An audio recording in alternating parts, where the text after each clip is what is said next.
Hello, in this video we're looking at Mangala Sutta, verse 9. And this is verse 265 of Sutta Nipata 2.4, and that's the one where there's a translation of this in Bhikkhu Bodhi's Sutta Nipata at pages 199 and 200. So, Garavo cha nivato cha santutti cha katanyuta kalena dhammas savanam etam mangalamuttamam. I'll read it again with the text up. Here we are. Oh, sorry.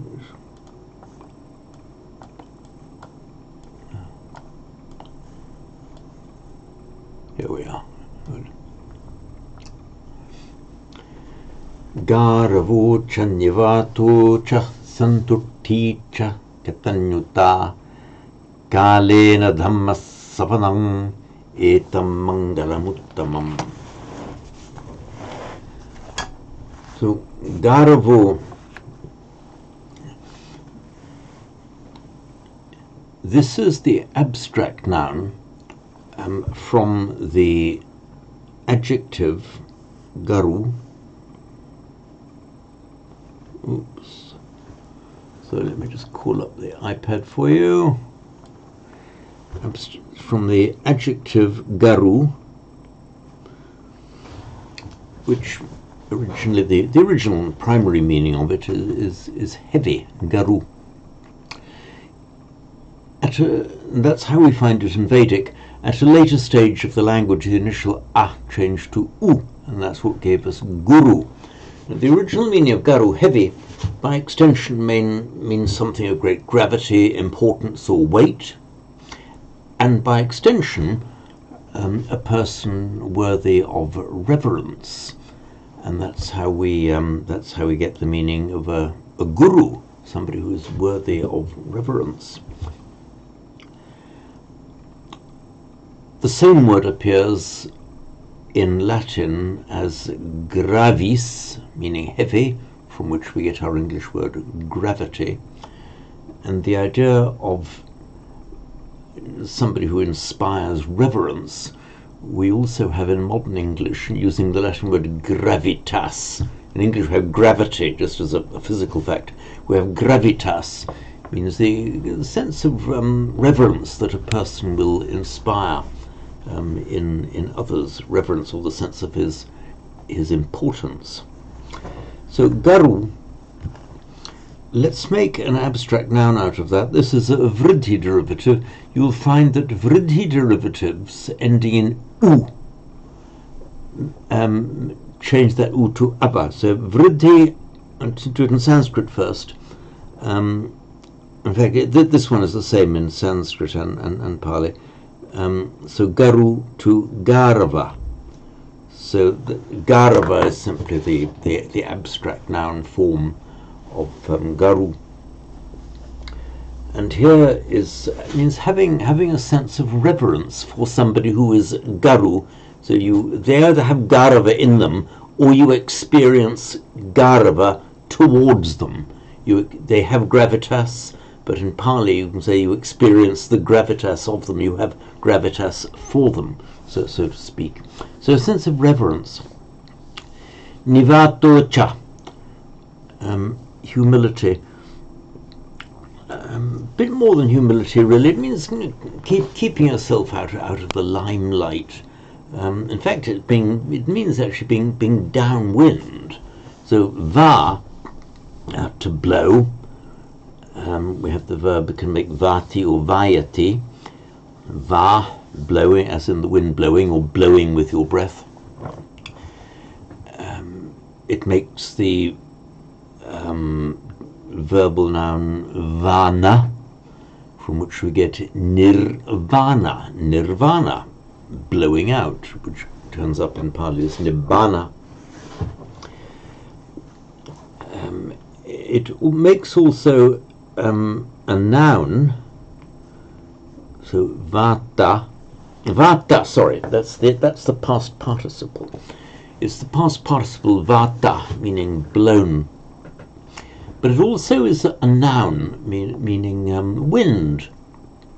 So if you are nivat, so it's cognate with the Latin ventus, and from which it comes into English via Latin and French as ventilate, and via the Germanic source it comes into English as winds. In fact, wind and ventilate both come from that common Proto-Indo-European root va.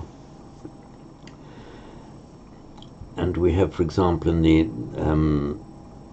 Dhammapada pativatam, against the wind.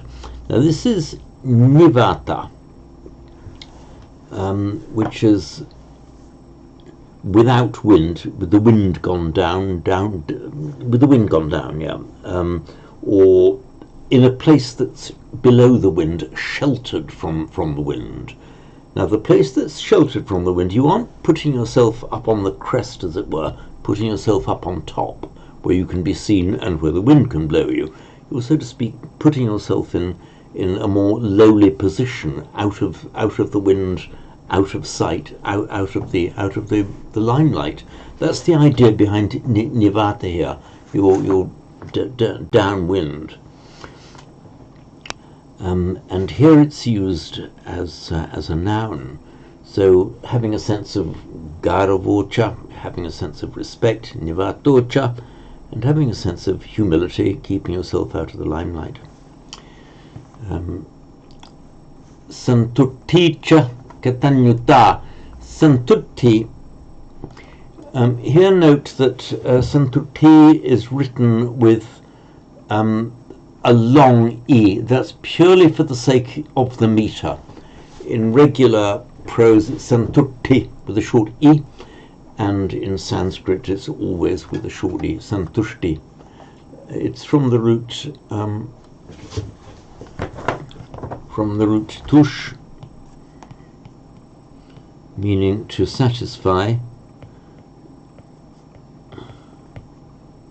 Sorry. Tushti in Sanskrit, satisfaction, and you can get santushti, satisfaction. The addition of the sam, santushti, probably doesn't alter the meaning much. It might have a sense of completeness or complete satisfaction. You're not just in the process of getting satisfied, you have achieved satisfaction. And as usual, the Sanskrit santushti becomes in Pali by regular phonetic mutation santutti. Santutti cha katanyuta. Katanyuta. Kata means done, that which has been done. It's the past participle of our root kri, from which we get karaniya, as in karaniya matta kusalena. This is what has to be done, needing to be done. The Buddha, after his enlightenment, says katang karaniyam, done is what had to be done. So kata. So kata is done, or something that has been done. From the root jñā, meaning to know, we have in Pali, but not in Sanskrit, as the suffix nu. In fact, it always has a vowel in front of it, and so it becomes a double nu. Means the knower of something. So if you are a katanyu, you are a done knower. What that actually means is that you recognize what has been done for you. Therefore it implies a sense of gratitude, acknowledgement of what other people have done for you. That is summarized in this word katanyu. When the word exists on its own, katanyu, it ends with a long u.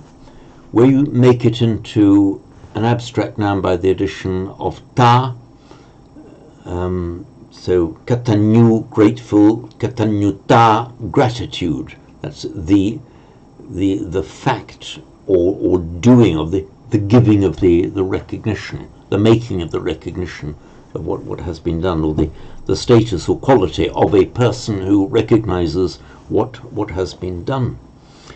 So that is how we get katanyuta,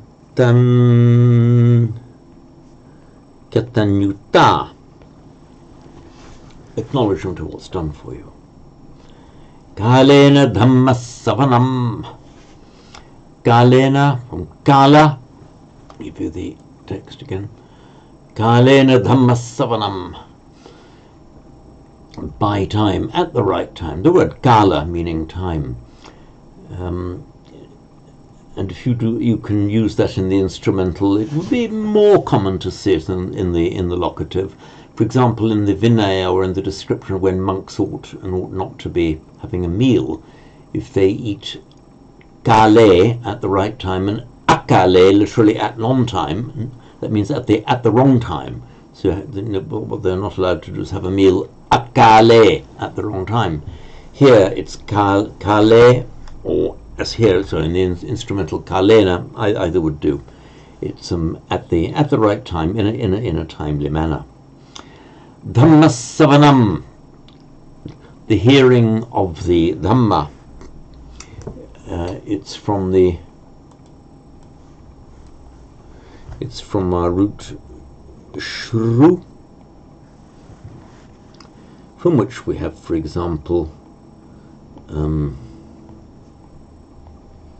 Shravana, Pali Savana, which just means hearing. We have from that same root, for example, also Shravaka, one who hears, a hearer, and by extension a disciple, which then in Pali becomes,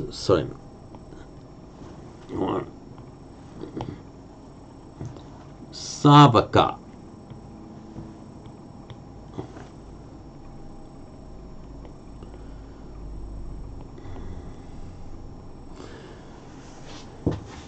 As in Supatipanno Bhagavato Savaka Sangho, well practicing or well on to the right path is the Bhagavato of the Blessed One, the Savaka Sangho, the disciple Sangha, the Sangha of disciples, or literally hearers.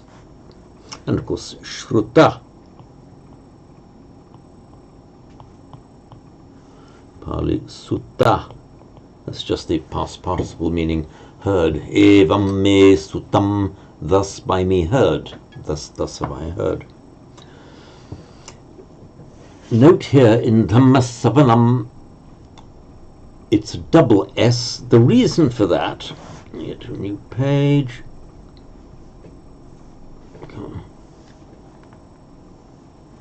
Trying to get to a new page. Oh well, it wants me to scroll up. In Sanskrit, it would be Dharma Shravanam. Dharma hearing, listening to the Dharma. In Pali, this is all entirely regular phonetic mutation. Dharma becomes Dhamma. Shravanam becomes Savanam. But now, if you look at the Shravana, now look on its own, the word on its own is just Savana. Of course, a word can't begin with a doubled consonant. And Pali is kind of wants to have a double consonant there because it represents a consonant cluster, the shra in Sanskrit. Now, in Dhamma Savanam, we now have a compound, and it's able to double a consonant because of the preceding short vowel. So, Dharma Shravanam, Dhamma Savanam. As I say, on its own, it would just have a single consonant. with the preceding short vowel, it's able to double to reflect the consonant cluster in Sanskrit, and so it does. So kalena dhamma savanam etam mangalam uttamam. So I'll just read this for you once more before we wind up this video. Garavo chanivato chasantutti chakatanyuta kalena dhamma savanam etam mangalamuttamam. And once more. Garavo cha nivato cha santutti cha katanyuta kalena dhamma savanam etam mangalam uttamam. And that's it on this video.